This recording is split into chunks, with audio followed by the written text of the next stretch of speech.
India इस चीज़ के ऊपर काम कर ही रहा था कि पाकिस्तान के अंदर जो मिलिटेंट ऑर्गेनाइजेशन है वो हमला कर सकती हैं।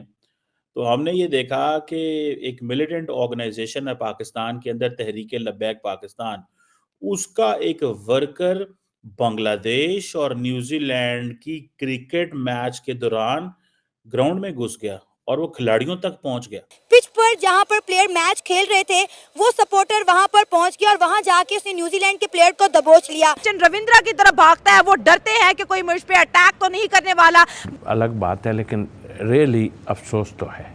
इतना बुरा हाल मैंने तो अपनी लाइफ में नहीं देखा था, हर लिहाज से। ये जब वो भागता हुआ आ रहा है और एक तस्वीर लहराता हुआ आ रहा है, अब क्रिकेटर को क्या पता कि ये कौन है। अब वो थोड़ी ना साद रिजी को जानते हैं कि ये कौन है। मतलब कि ये नॉन मैच्योर हरकत है, इससे क्या है, इमेज खराब होता है। मिलिटेंट पार्टी, ये वो पार्टी है जिसकी हुकूमत पाकिस्तान ने इसके ऊपर पाबंदी भी लगाई रखी है। अभी इंडिया इस पर बात कर ही रहा था कि पाकिस्तान में मिलिटेंट ऑर्गेनाइजेशन चैंपियन ट्रॉफी के दौरान कोई हमला कर सकती है। मिलिटेंट्स यानी शरपसंद, अभी एक क्रिकेट का गेम है। आप पाकिस्तान की क्यों जो है वो इंसल्ट करवाने के लिए तैयार बैठे हैं? Why are you waiting for this? कहाँ है जी हमारी सिक्योरिटी? अगर हम बात करें इंडिया की, तो चैंपियन ट्रॉफी में इंडिया जो है इसी मुद्दे को लेकर नहीं आया कि भाई हमें जो है पाकिस्तान के अंदर जो है दोस्तों, अभी इंडिया इस चीज़ के ऊपर काम कर ही रहा था कि पाकिस्तान के अंदर जो मिलिटेंट ऑर्गेनाइजेशन है वो हमला कर सकती हैं। तो हमने ये देखा कि एक मिलिटेंट ऑर्गेनाइजेशन है पाकिस्तान के अंदर, तहरीक लब्बैक पाकिस्तान, उसका एक वर्कर बांग्लादेश और न्यूजीलैंड की क्रिकेट मैच के दौरान ग्राउंड में घुस गया और वो खिलाड़ियों तक पहुंच गया। एक खिलाड़ी जो पिच के ऊपर थे, इनको ऐसा, the person who enters into the pitch uncalled for in this way is known as, जिसे कहते हैं ना, पिच इन्वेडर कहा जाता है। तो वो बंदा जो है वो आया और उसने रचन रविंद्रा उसके पास चले गए।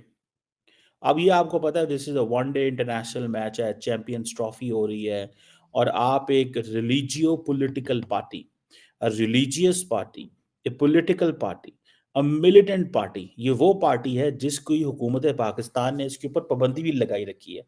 इसके बहुत सारे जो लोग हैं वो शेड्यूल 4 के अंदर भी हैं, और उसके लीडर की तस्वीर लेके आ जाना। पहली बात तो ये है, अगर मैं इस शख्स के बारे में बात करूं, तो इस शख्स को इस चीज का पता होना चाहिए कि ये कर क्या रहा है, what kind of a message he is giving to the global audience, to the people in New Zealand, Bangladesh, और to the ICC and other places.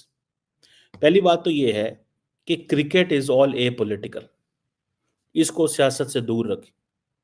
ना मजहब लेके आए, ना क्रिकेट, ना सियासत लेके आए, ना कुछ और लेके आए। It's a game going on between two teams. Pakistan is the host. अपने मुल्क की इज्जत करवाएं। ये क्या बात हुई कि आप अपने लीडर की, यार सारा साल पूरे पाकिस्तान के अंदर जहां मर्जी अपने लीडर की जो है वो लहराएं। इसे कहते हैं बेसिकली, ये अटेंशन सीकर होते हैं।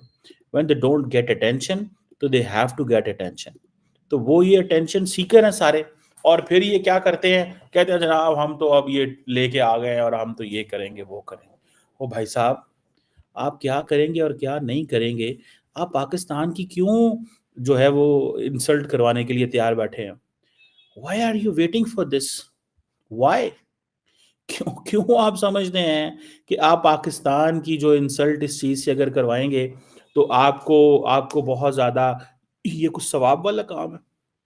मैं आपको 2000% गारंटी से कह सकता हूं, इस बंदे ने ये जो किया है कि ये अपने इस हाफिज की, और मैं इस पार्टी का अगर बैकग्राउंड बताऊं, तो ये पता है किस पार्टी के सपोर्टर हैं?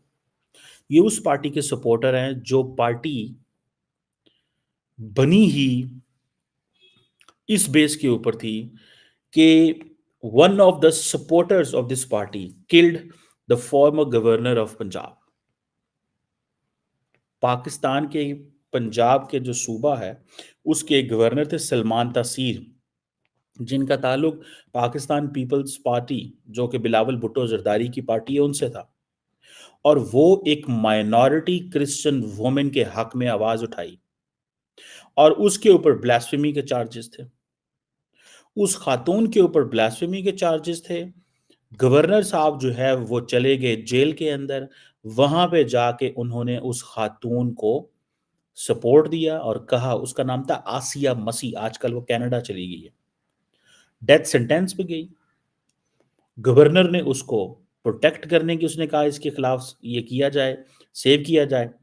इसकी इनकी जमात के लोग जो सिंपथाइजर थे वो गवर्नर की सिक्योरिटी डिटेल के ऊपर था, यानी कि the person whose job was to protect the governor, लेकिन उसको इतना ज्यादा पॉलिटिकली मोबिलाइज मोटिवेट किया गया, रिलीजियसली मोटिवेट किया गया कि उस बंदे ने अपने ही गवर्नर जिसकी सिक्योरिटी पे उनको लगाया गया था, वो जब गाड़ी में बैठने लगे तो उनको शूट कर दिया।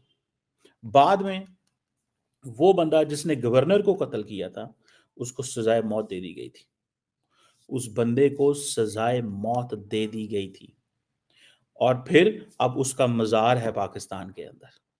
ये उस पार्टी की लीडरशिप जो है उसकी तस्वीर लेके आए हैं और ये पसंद करते हैं इस पॉलिटिक्स को।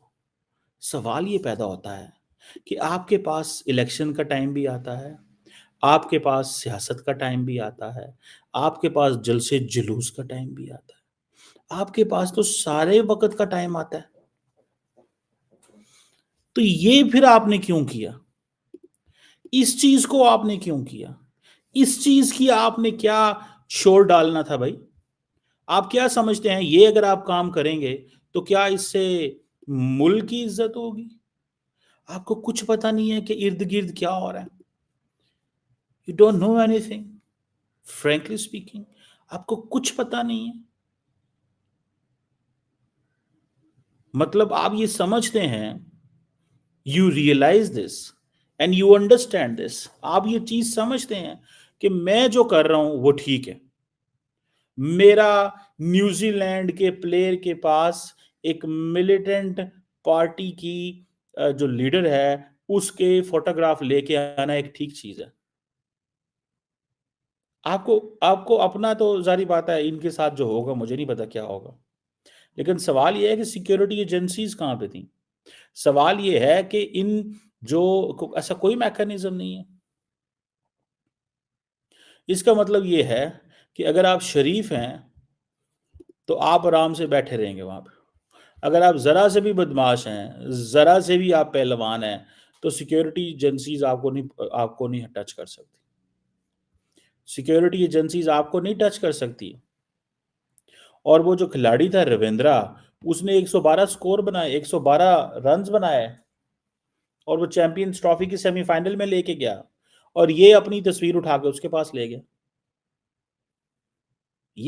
मतलब क्वेश्चन ये है कि एक तो चलो ठीक है, मैं समझता हूं कि जी कई दफ़ा मैंने दुनिया में ऐसे मैचेस देखे हैं फुटबॉल के या बाकी मैचेस देखे हैं कि उनके अंदर